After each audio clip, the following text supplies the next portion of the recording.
এই পর্বে আমরা দেখব কিভাবে আমরা ওয়ার্ডপ্রেসে মেনু সেট আপ করতে পারি। এই জায়গায় এইখানে মেনু।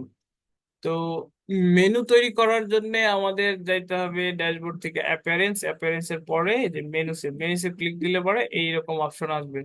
আর মেনু তৈরি করার জন্য আমার হয় কাস্টম, মানে পেজ, পোস্ট অথবা কাস্টম লিঙ্ক, ক্যাটাগরি, এইগুলো দরকার হবে।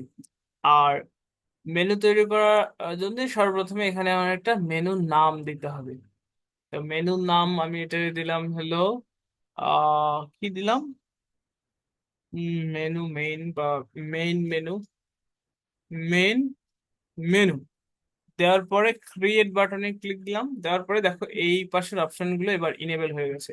আর এখানে যদি মেনু থাকে তারপর দেখুন দেখাবে যে যে মেনু ক্রিয়েট নিউ মেনু। তো এই ক্রিয়েট নিউ মেনুতে ক্লিক করলে আবার নতুন মেনু ক্রিয়েট হবে। তো আমরা নতুন আরেকটা মেনু তৈরি করব।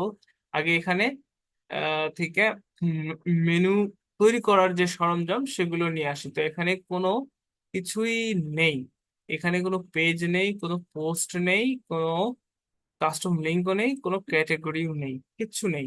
ঠিক আছে। তো আমি এখানে কিছু নাই, তার কারণে এখান থেকে কিছু পোস্ট ক্রিয়েট করি, সরি পেজ ক্রিয়েট করি। অ্যাড নিউ পেজে ক্লিক দিলাম, তারপর আমি পেজের নাম দিলাম হোম পেজ। হোম পেজ দেওয়ার পরে মানে পাবলিশ করতে হবে। ওকে। তারপরে আবার এখানে গেলাম, আবার একটা পেজ অ্যাড করে এটা দিলাম হোমের পরে। আমরা এই পেজগুলো যখন এইচটিএমএল করেছি তখন কি করতে হয়েছে, অ্যাবাউট, হ্যাঁ, কোডিং করে এইচটিএমএল ফাইল করতে হয়েছে না? তো এটা আরো অনেক ইজি। আমরা আহ, তারপরে কি দেই, সার্ভিস, সার্ভিসেস পেজ, পাবলিশ দিলাম। আবার আরেকটা করি অ্যাড নিউ, এখান থেকেও অ্যাড নিউ করা যায়। তারপরে পোর্টফোলিও পেজ, পাবলিশ, আর একটা দিলাম কন্টাক্ট পেজ। এই আর কি বিজনেস ওয়েবসাইটের রুলস। কন্টাক্ট আস, পাবলিশ করে দিলাম। তারপরে আমাদের কাজ, সেখানে গেলাম, এখান থেকে এইবার যদি আমি অ্যাপিয়ারেন্স দিয়ে মেনুসে যাই তাহলে দেখবো যে এইখানে যে পেজগুলো ক্রিয়েট করলাম সেটা আসছে। আচ্ছা, এখন এই মেন মেনুতে আমি এই সবগুলোকে এইখানে নিয়ে আসি। আচ্ছা, তারপরে এইখান থেকে এই যে হোম, আমার প্রথমে এইটাকে জাস্ট ড্রাগ এন্ড ড্রপ।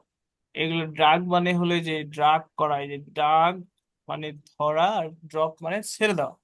আমি এইভাবে এবার কি করতেছি, সাজাচ্ছি এই যে সার্ভিস। আচ্ছা, তারপরে এই হবে। আহ, এখন এটা সেভ করি। সেভ করার পর দেখবো যে এখানে কিছু একটা হয়েছে। এই যে এই জায়গায় মেনু আসছে, আসছে না? এই ডিজাইন গুলো আমরা এইচটিএমএল সিএসএস দিয়ে করতে আমাদের কত ভেজাল পোহাইতে হইতো। তারপরে দেখো এখান থেকে ড্রপ ডাউন করা কত ইজি।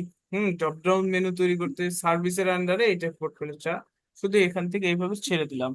তাই দেখো এখানে আমার এটা ড্রপ ডাউন মেনুতে সুন্দরভাবে কনভার্ট হয়ে গেল। কোথায়, রিলোড কোথায়, আমার এটাকে সেভ করা হয়নি হয়তো। সেভ মেনুতে ক্লিক দিলাম, এইখান থেকে গেলাম কোথায়, ড্রপ ডাউন মেনু তো সার্ভিসের আন্ডারে হওয়ার কথা না, কিন্তু এখানে শো করতেছে না। তো এইটাকে ঠিকঠাক মতো করার জন্য আমার কি করতে হবে, এইটা যে প্রাইমারি মেনু এটাকে সেট করে দিলাম।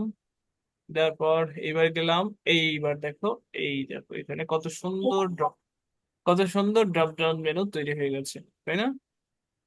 আর তুমি যদি আবার কোথায় চিন্তা করতে চাও যে এই হোমের আন্ডারে অ্যাবাউট কে নিব, সেটাও পারবে, জাস্ট এরকম করে দাও।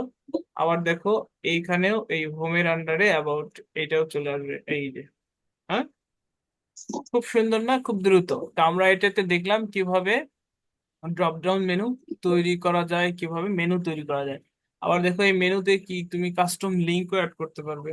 জাস্ট হ্যাশ দিলাম, এটা লিখলাম যে ফেসবুক ফেসবুক লিখলাম, আর ফেসবুকের ওয়েবসাইটের লিংক দিলাম, HTTP S colon double slash facebook.com।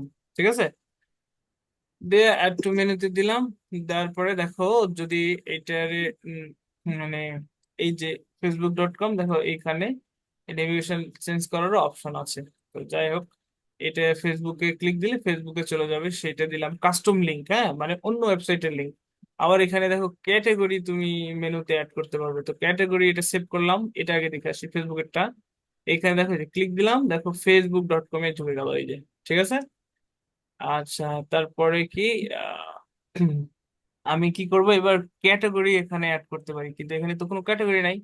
Category কোথায় থেকে পাবো, দেখো পোস্টের আন্ডারে এই দেখো ক্যাটাগরিতে যাবো, এখানে কোনো ক্যাটাগরি নেই। আমি একটা নতুন ক্যাটাগরি দিলাম যে